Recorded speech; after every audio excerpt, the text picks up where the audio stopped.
Hello everyone and welcome back to Environmentopedia. In this video we are going to cover the most important and pivotal act of environment conservation enacted by Indian Parliament, the Wildlife Protection Act of 1972. ये act year 1972 में Indian parliament द्वारा enact किया गया था। इस act का primary objective था animals, birds and plant species जो भी इंडियन ज्योग्राफिकल बाउंड्रीज के अंदर आती है उसको प्रोटेक्ट करना। ये act Indian wild biodiversity conservation और प्रोटेक्शन एफर्ट के लिए एक महत्वपूर्ण एक्ट है और इसे लैंडमार्क या कॉर्नरस्टोन ऑफ प्रिजर्वेशन एफर्ट भी माना गया है। ये एक्ट बेसिकली एक लीगल फ्रेमवर्क प्रोवाइड कराता है वाइल्ड लाइफ प्रोटेक्शन के लिए। इसके अलावा वाइल्ड लाइफ के नेचुरल हैबिटाट का मैनेजमेंट, रेगुलेशन और control of trade in wild animals and plants और उनसे बने प्रोडक्ट्स भी इसी एक्ट के अंदर आते हैं। इस एक्ट के अंदर 6 शेड्यूल्स हैं जिनमें वाइल्ड लाइफ को डिवाइड किया गया है according to the varying degree of protection allotted to them and the severity of punishment and government monitoring.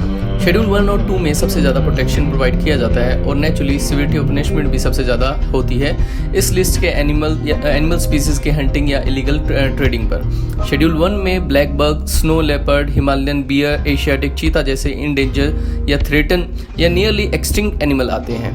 वहीं शेड्यूल 2 में Himalayan black bear, Indian cobra जैसी स्पीसीज को जगह दी गई है। शेड्यूल 3 और 4 में लिस्टेड स्पीशीज को प्रोटेक्शन और पनिशमेंट दोनों का प्रावधान है, बट वो सिवियरिटी में शेड्यूल 1 और 2 से कम है। शेड्यूल 3 में चीता, सांबर और हाइना जैसे स्पीशीज आते हैं। वहीं शेड्यूल 4 में फ्लेमिंगो, किंगफिशर, फैल्कन जैसे बर्ड स्पीशीज को जगह दी गई है। शेड्यूल 5 में जो एनिमल आते हैं उन्हें लीगली वर्मिन माना जाता है और उन्हें फ्रीली हंट किया जा सकता है।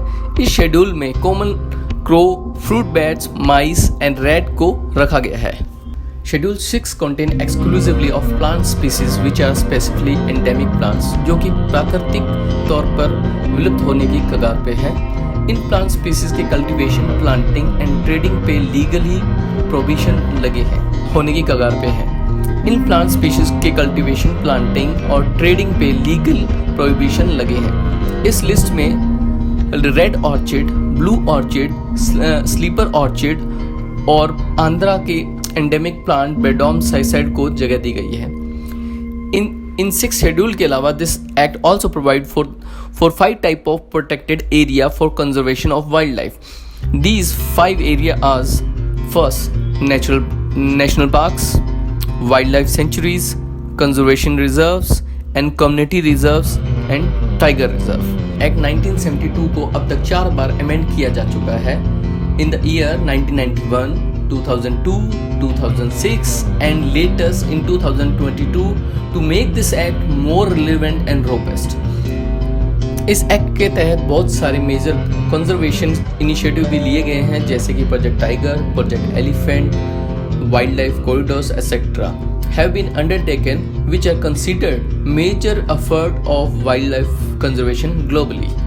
ओवरऑल ये कहना बिल्कुल गलत नहीं होगा कि वाइल्ड लाइफ एक्ट 1972 ने एक बहुत ही अहम रोल प्ले किया है इंडिया के rich wildlife and biodiversity को प्रोटेक्ट एंड कंजर्व करने में in the last 51 years since it has been enacted. However इस एक्ट का फुल पोटेंशियल टैप करने के लिए there is still a long way to go. इस एक्ट के सक्सेस में जो मेजर इंपेडिमेंट्स हैं उनमें सबसे ऊपर आता है lack of mass awareness about this act and the importance for this act. इसके अलावा issues such as human wildlife conflict, illegal wildlife trade continuing on such a wide scale, lack of coordination between forest department and various government agencies like police, custom department, etc.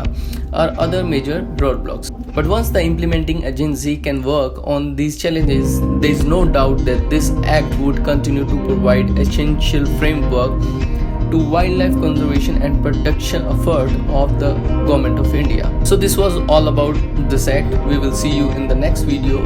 Please drop your video suggestion in the comment section along with your views on this video. Thanks for watching and please like, share and subscribe.